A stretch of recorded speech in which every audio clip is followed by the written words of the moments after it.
Hi, Sandra. I'm Gretchen. Ooh. I'm going to do your reading. I actually shuffle while I have the camera on. Some people pre-shuffle, but I don't do that because, I don't know, to me it just seems kind of goofy to pre-shuffle. I like to do it while, you are watching. So I do the traditional Celtic cross. It's the most general of there is. But since we're not necessarily doing a general reading, but we're doing a love reading, I don't know if I want to actually use, you know what, I am not going to use this deck. I'm going to use a different deck. Sorry, I was going to use this deck, but I don't think this is the right deck for you. So I'm going to use a deck that, it's actually my favorite deck, but it's a really good deck. It's got beautiful artwork. It's called Magical Moments. I think it'll be better for a love reading. Sorry.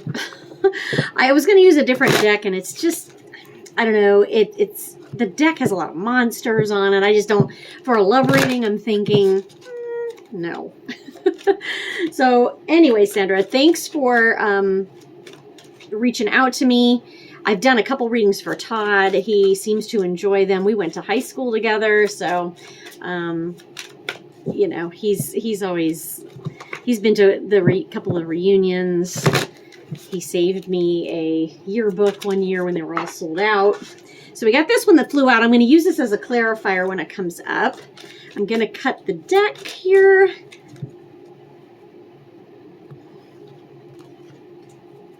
And here we go. And I will hold the cards up because I admit that I don't have the most sophisticated setup here. I work at a shop most of the time, so okay, so we will go over each card. All right, so first off, yeah, we do a little heavy here. So we have the Five of Wands is your current situation. Okay, so I don't know if you can see that. So the Five of Wands, trying to see. Okay, there we go. The Five of Wands is kind of a card of conflict.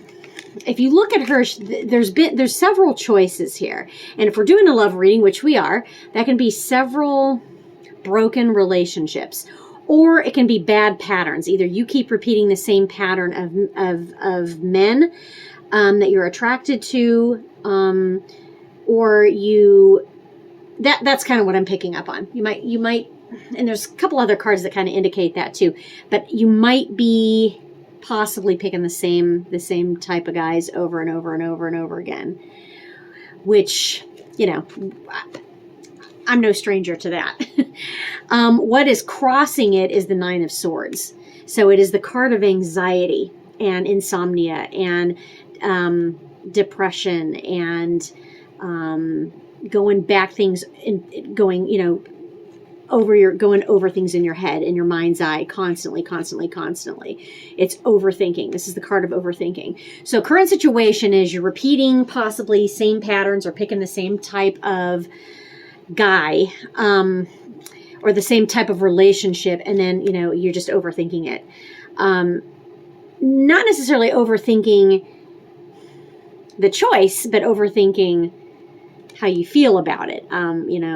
Just if I could have done different, if I could have done this, I could have done that. So that's what I show as your current situation. What's heavily on your mind, is the Lovers. And the Lovers is reversed. I knew this was the right deck to use because it's a talkative deck. So we have the Lovers reversed.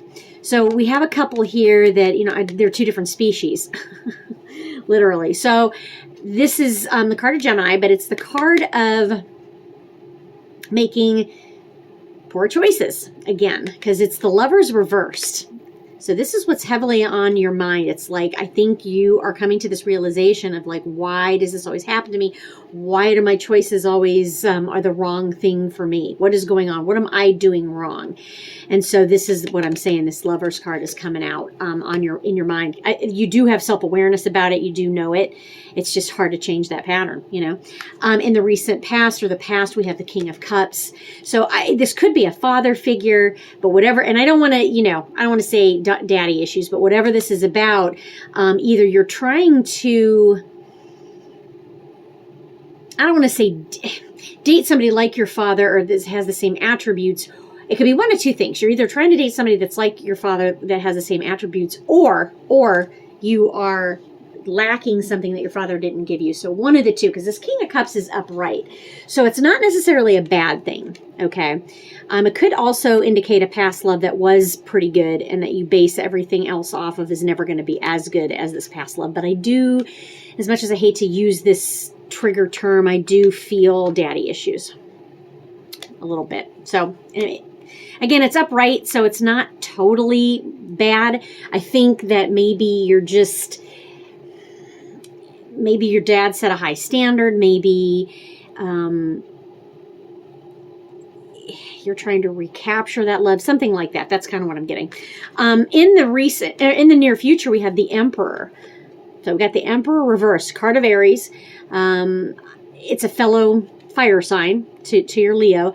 I almost feel like this is you, okay?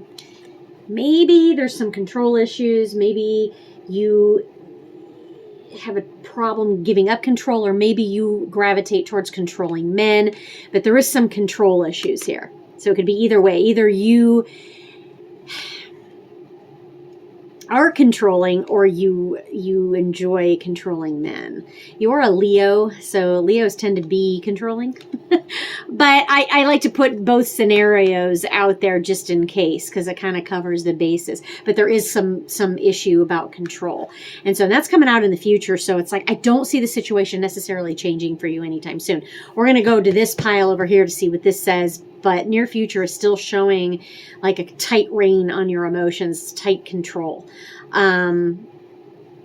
So anyway, bottom of the deck. Okay, bottom of the deck, which is the foundation, not bottom of the deck, I'm sorry. Foundation for your spread is the Seven of Cups. So the Seven of Cups is reversed. And so the Seven of Cups talks about having many choices. Similar to this Five of Wands with all her dudes here, all her choices.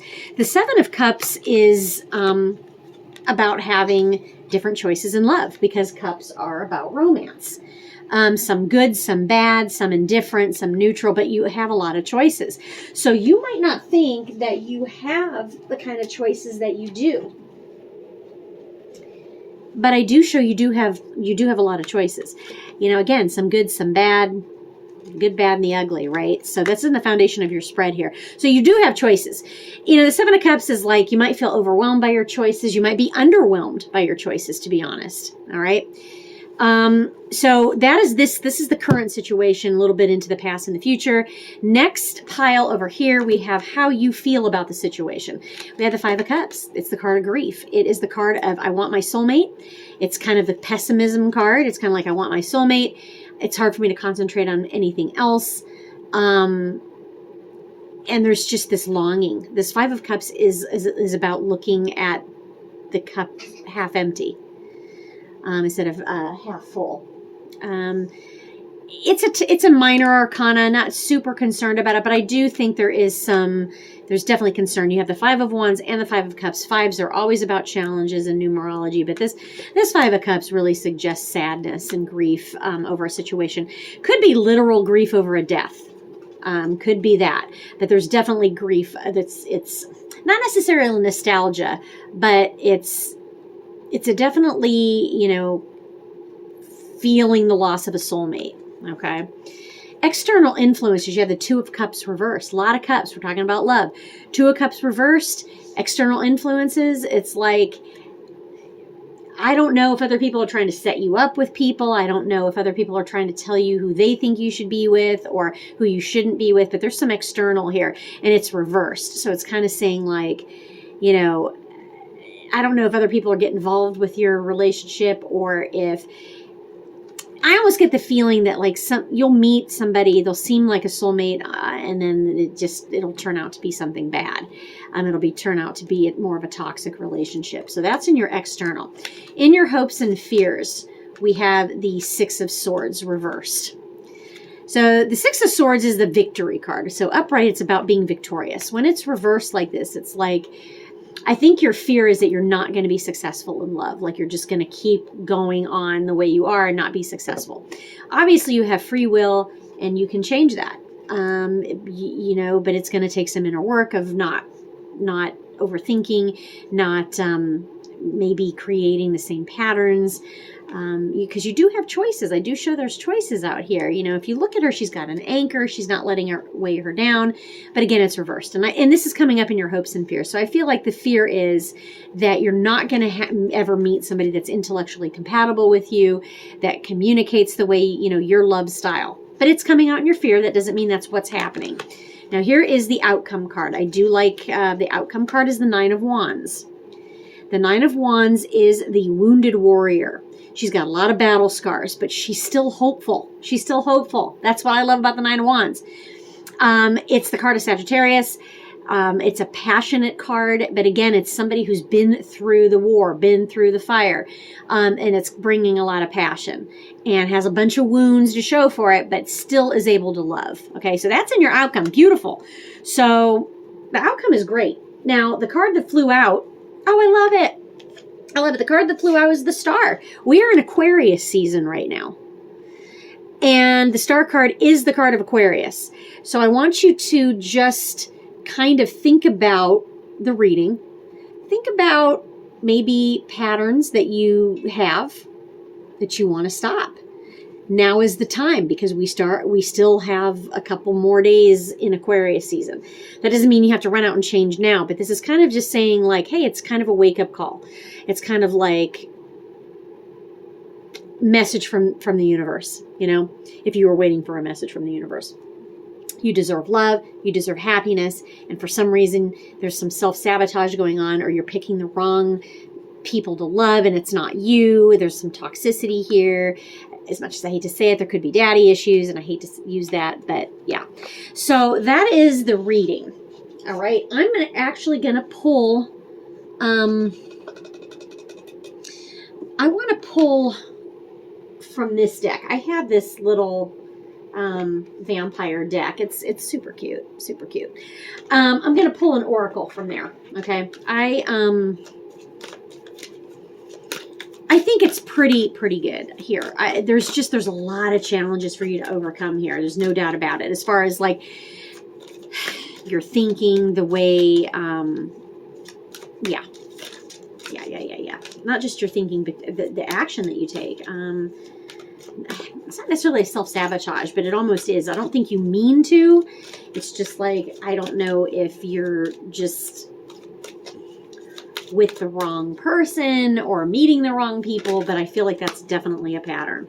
So anyways, I want to shuffle and I want to pick a Les Vampires card. Okay, cool. So this one flew out. We have that death will come. Mortal, finite, fragile. So this is all about change. I'm going to read what it's about. Okay, but it's kind of a, I feel like just looking at the card, it's kind of a death of self.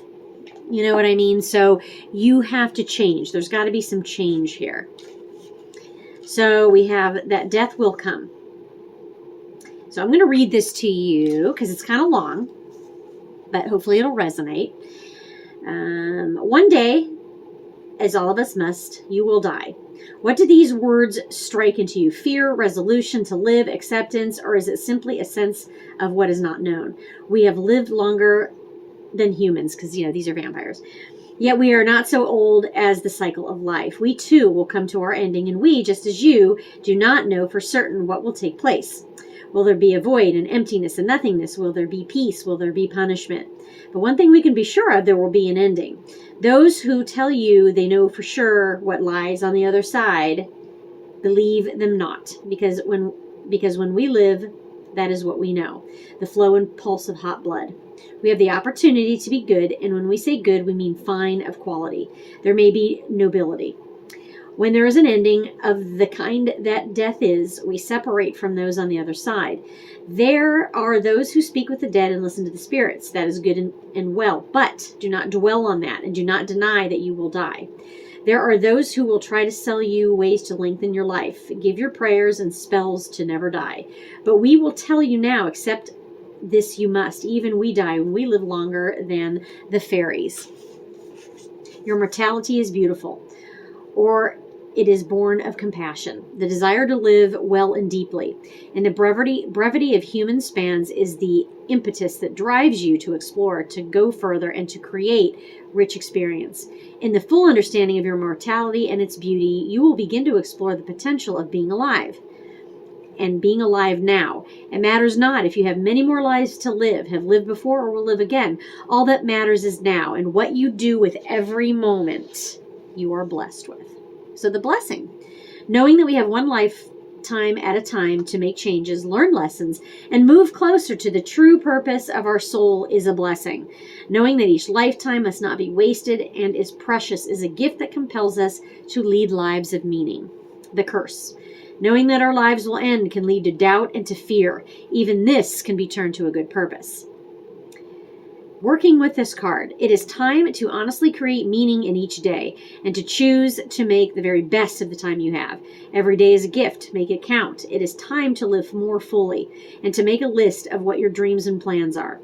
It is time to know that in whatever way you feel trapped, you are killing yourself before life is taken from you. Kill the thing that is killing you. Yes. And I hope that resonates with you. I mean, because, yeah, you can look the cards literally about death, but it's about seizing the moment, seizing the day. It's about not overthinking and not going back in time, because the past doesn't exist. The future is not promised. All we have is the present. And so that's kind of what this is saying. All we have is the present. So if you're looking to make a change, now is the time to do that, or at least start thinking about it. It's overall excellent reading. I hope that it provided you some insight.